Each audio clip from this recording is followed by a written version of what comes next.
My dear friends, welcome to the Vasudevaj Institute of Comprehensive Health and Research. In this, we are intending to learn those ways of the life which keep ourselves healthy. Believe me, health is our right and health is our duty. We keep ourselves healthy, the society should help us in that particular endeavor, and we must have the duty to keep ourselves healthy. Without our own intentions, without our own determinations, to be healthy is very difficult. That's why, initially, while I introduced the subject before 2 weeks, the last week we talked only on the primordial health, which is the basic health since ancient times. And I'm going to focus on that much more during these sessions. Because it is cheaper, it can easily be done. It is in our hands. It is in the hands of each and every citizen. How shall we do it? There are two ways. One is the primordial prevention. Second one was primary prevention. In the primordial prevention, what we are doing is keeping ourselves healthy by health promotion. In primary prevention, we are asking for specific protections. Now, health promotion is very easy because health is related to social factors, economic factors, and even environmental factors. And examples are many, but let us cite one. Social factors. We are talking about Bhruna Hatya, the girl child in the uterus that is being killed. And because of that, the sex ratio of the entire community is disturbed. Is the doctor responsible for that? No, the parents, the husband, who go to the doctor and ask for the infant feticide, and this feticide is a crime. This is a social factor. Large number of women die because of the problems related to dowry. Though it is a social problem, the burning of the women and the deaths because of that is not a medical problem, it is a social problem. We have to understand that. In environment, we are wasting the water. And in absence of the water, there are large number of diseases that can take place. Or if there is water, there are water collections, even in the pots, even in the water tanks, and the mosquitoes breed. Is the medical faculty responsible for that? No. It's a social factor. It is environmental factor. The industry generate a lot of smoke.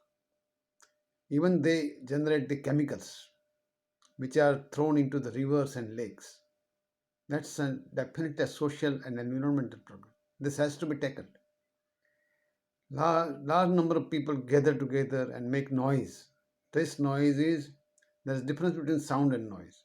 Noise is something which is unwanted by most of us, and that is generated by industries and by the gatherings of the people many a times till late night. What must be happening to the pregnant ladies, the young children, the sick persons, the old persons? This is a social as well as environmental problem. Those who are poor, they have economic problem. They do not get the meals for 2 times a day. And if they become malnourished, large number of infections will be affecting them. That's again a social come a real social economic problem. And for these all things, say reducing the air pollution, reducing the noise pollution, reducing the water pollution, reducing the crimes related to the social evils, who is going to do? That has to be political will. Political will to stop all of this. And how the political will be generated? By the people's will. If public understands that this is bad for my health, this is bad for our health, naturally the politicians will try to follow the public's wish. This is very important. How to do that? We need to identify that in which conditions the environmental, the social, and other factors are related. Now, there we do not require any doctor to treat. We require ourselves, the citizens of India, to do something for that. Now, for that, we can have two types of policies. One policy where everybody is likely to be involved for the mass. For example, mass education.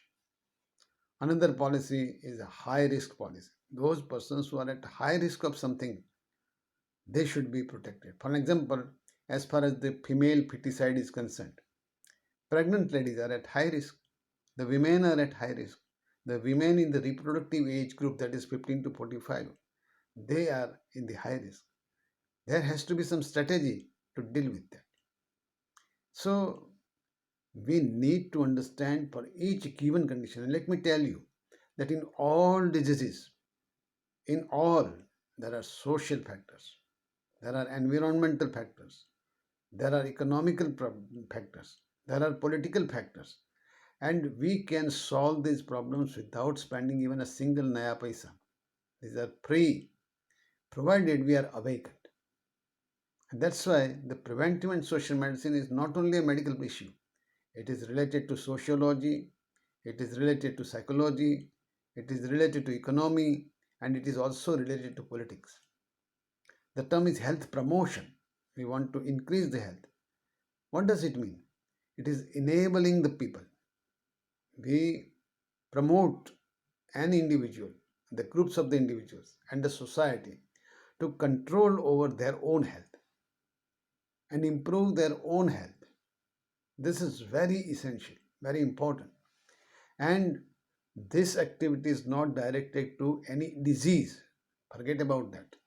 Because if we do health promotion, disease will perhaps never come to us. And it is intended to strengthen the best in the host.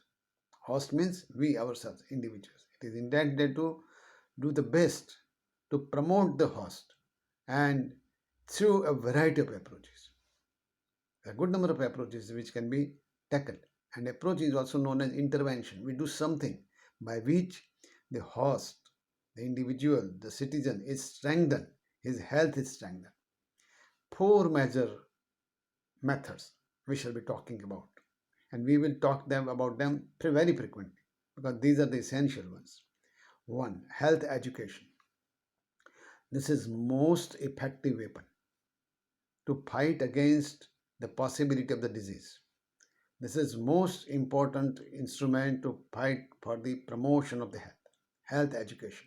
Every citizen should know what are the goods for one's own health.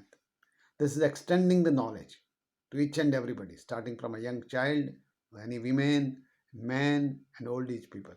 Everybody should know about it. We should address the public at large. We have taken that issue. It's a female feticide. The entire public should be involved into that so that it does not happen in our community. We may involve the patients also. Suppose a person comes with a sexually oriented disease. If I teach him how to keep himself healthy in the personal hygiene, he will again next time he will be cured and he will not repeat again. And perhaps he will not have that particular disease again. That's why the patients can also be educated. There are some priority groups. For example, those persons who are obese can be talked about the level of the cholesterol, how cholesterol affects the body, how the blood pressure will increase, how diabetes mellitus will be taking place.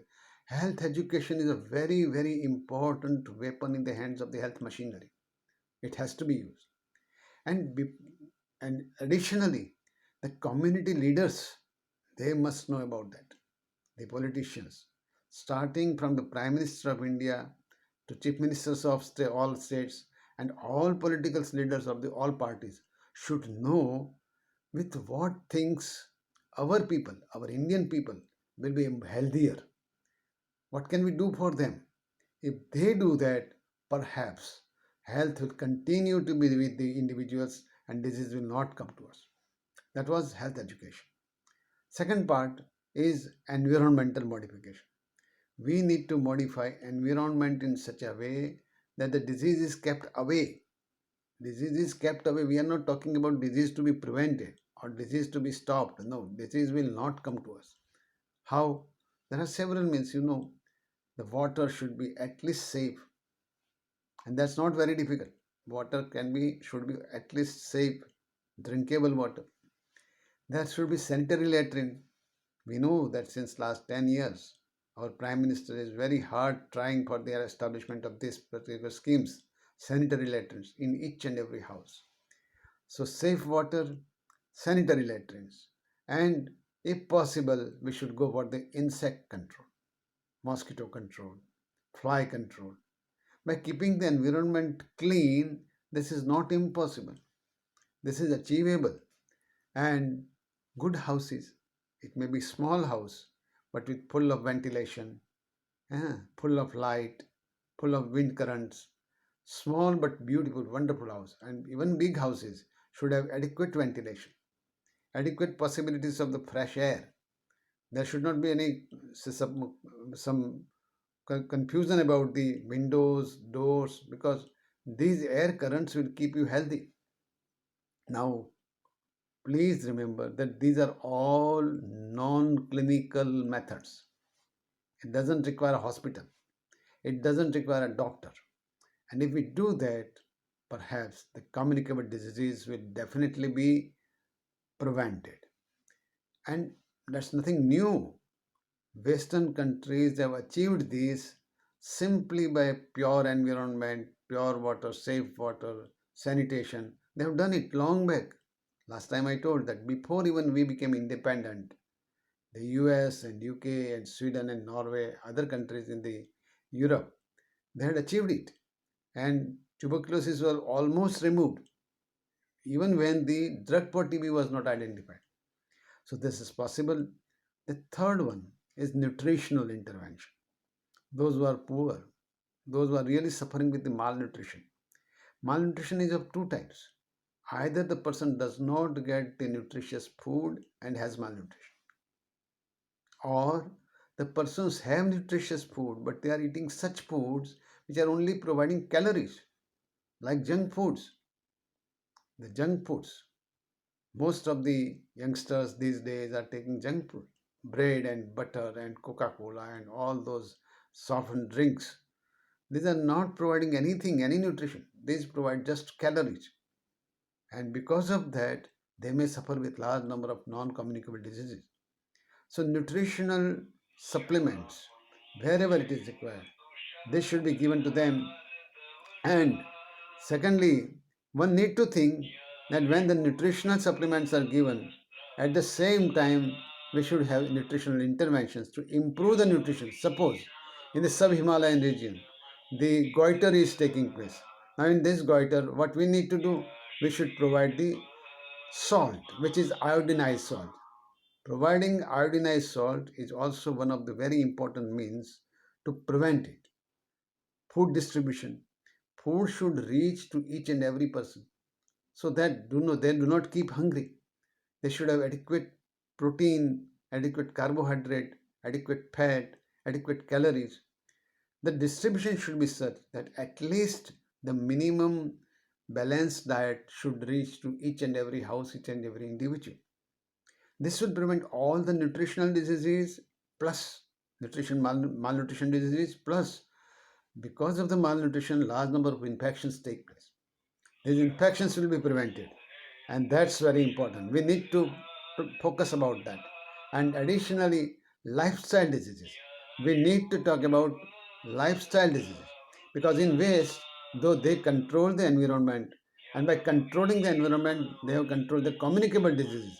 But at the same time, the non-communicable disease could not be controlled, and that's why now they learn that good lifestyle is always helpful to anybody. Good lifestyle means you should have proper rest, you should not have stress, and you should have proper exercise, proper food. That's very important. So better lifestyle will always lead to something which reduces the disease, which prevents disease, which promotes the health. By talking about this, what are we talking? Number one, we are talking about the measures which do not cost anything. We are talking about the measures which allow the health promotion, which are talking about the primordial prevention. And these all means are proved means. Whether we talk to the mass, to the community, or we talk to the high risk people. But health education, nutritional interventions, environmental modifications, lifestyle and behavioral modifications are responsible for improving the health of the communities. How to do that? It requires to change the beliefs. It requires to change the viewpoints. It requires to change the behavior. And it requires to change the habits. Look at those four words: behavior, habits, viewpoints, beliefs. What is that? They are not related to the medical science. They are social issues. And once we understand that, then there will be no problem. If a mother who is pregnant and tells that milk is not good for her because somebody has told her and does not take the milk, she will not only be harming herself, she will be harming the child also. Now, taking positively, if a mother knows that the breastfeeding is the best feeding to a newborn child immediately after birth, what a great service we are providing to that. The child will be protected against so many infections soon after the birth, and thereafter in the later life, during infancy and in the childhood, because of the maternal antibodies received from the mother through the breast milk. So, on one hand, positive issue. Breastfeeding is very important to be told to the mothers who are pregnant, isn't it? Two, nutritious food should not be avoided by the pregnant ladies. This will save the lives of many children, many infants, many newborn, and including mother. That's very important. And it involves whom? Organizations will have to work together. Politicians will have to work together. Social services will have to work together. And economy will be diverted to that particular aspect, that yes, what we want to do is health promotion by health education. So it seems very easy, but health education is a very big issue. We just try to touch it. How? Health education is nothing but communicating a message. And whenever there is a message, there is a sender, somebody who sends that message. Whenever there is a message, there is a receiver who receives a message. And whenever there is a message, there is a media through which it is being sent. Whenever there is a message, the focus is on the content of the message. You see, some companies are advertising in such a nice way that even if the product is hopeless, people start accepting it. For example, so many things which are related to the beauty parlors, people go on taking it. Even some food companies, they say that this many things are ingredients in our so and so powder for the babies, which is actually humbug, because if you read on that, it is written wheat flour, sugar. Now this is nothing but our roti. Wheat flour is roti, sugar is our good jaggery. What I mean is, you need to prepare the health education message in such a way that it is acceptable.